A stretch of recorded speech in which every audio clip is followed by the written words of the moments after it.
Welcome to The Explainer, where we break down big ideas. Today, we're diving into a really powerful concept from Simon Sinek's Start With Why. It's an idea that really gets to the heart of why some leaders and organizations can inspire this incredible, unwavering loyalty, while, well, so many others just seem to fall flat.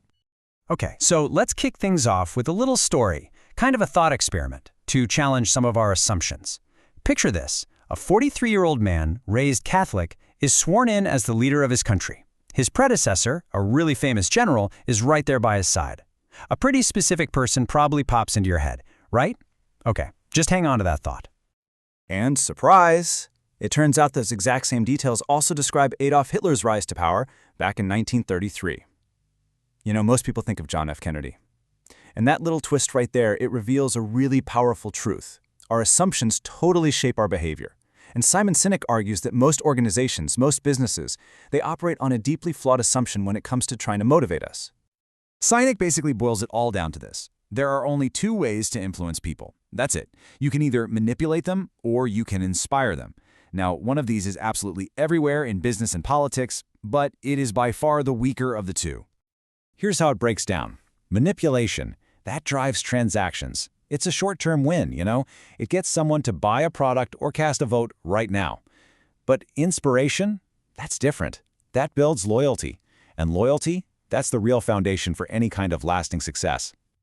And you see these manipulations all day, every day. Think about it. Price drops, BOGO sales, ads that use fear, celebrity endorsements, and that constant promise of innovation that's really just novelty in a new package.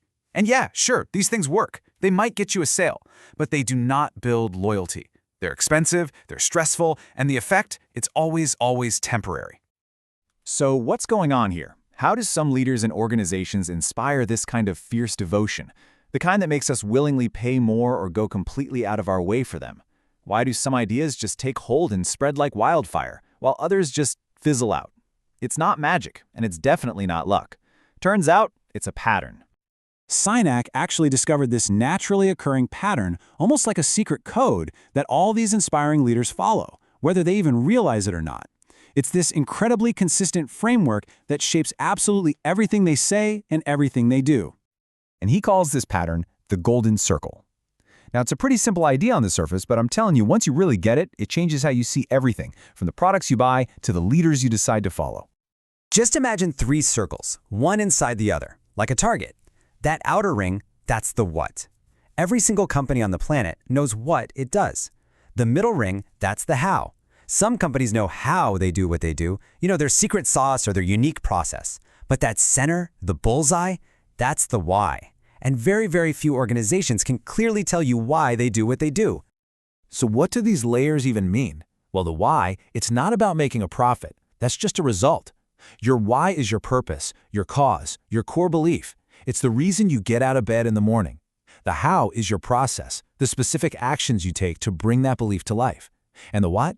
The what is just the tangible proof of that belief, the products or services you end up offering. Okay, so here it is. This is the key difference. Most companies, most people, we communicate from the outside in. We start with the clearest thing, our what, and we kind of work our way in. But inspiring leaders and inspiring organizations, without exception, do the exact opposite. They think, they act, and they communicate from the inside out. Just look at Apple. A typical pitch would sound like this. We make great computers. They're beautifully designed and user-friendly. Want to buy one? And, it's fine. It's logical, but it's totally uninspiring. Now flip it. Start with why. Everything we do, we believe in challenging the status quo. The way we challenge the status quo is by making our products beautifully designed and simple to use. We just happen to make great computers. Feel the difference?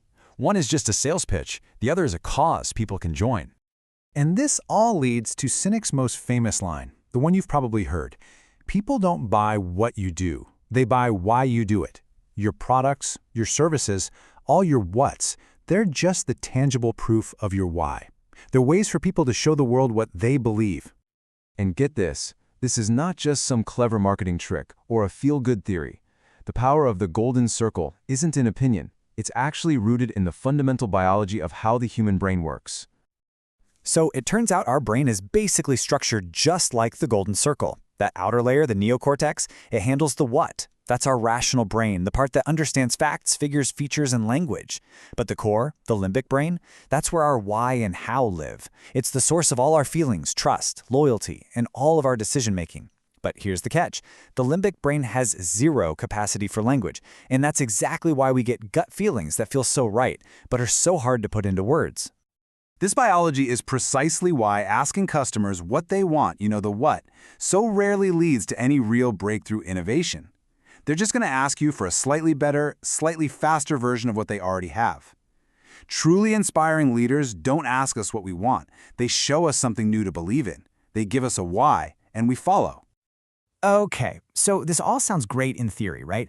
But how do you actually use your why to make decisions day in and day out? Well, Sinek offers this really simple but powerful filter he calls the Celery Test. Imagine you're at the grocery store, and people are giving you all kinds of good advice. You should buy M&Ms, Oreos, rice milk, and some celery. Now, without a clear why, it's just a random shopping list. You might buy all of it. But if your why is to live a healthy life, the choice becomes instantly obvious. You get the rice milk and the celery. They're the only things that actually align. When you filter your decisions through your why, you don't just make better choices. Everyone around you can actually see what you stand for. But here's the thing. With success comes a brand new, really profound challenge. As companies grow and get obsessed with metrics and numbers, that original, inspiring why can start to get, well, fuzzy. It's maybe the greatest danger any successful organization faces. Sinek calls this the split. A company starts with this passionate, crystal clear why.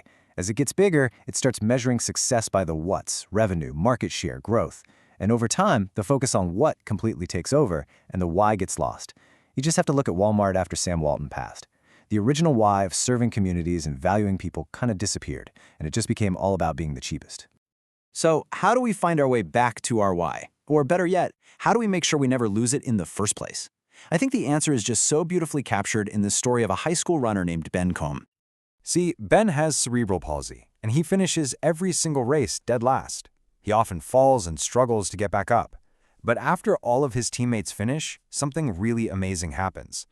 Every single one of them turns around, runs back onto the course, and cheers him on, running alongside him until he crosses the finish line. Why? Because they all know he isn't trying to beat them. He's only trying to beat his own personal best. His why is completely internal. And that leaves us with this final, really powerful question to think about. In our businesses, in our careers, in our own lives, what would change if we just stopped competing against everyone else? What if our only real competition was who we were yesterday? What if we all truly, genuinely started with why?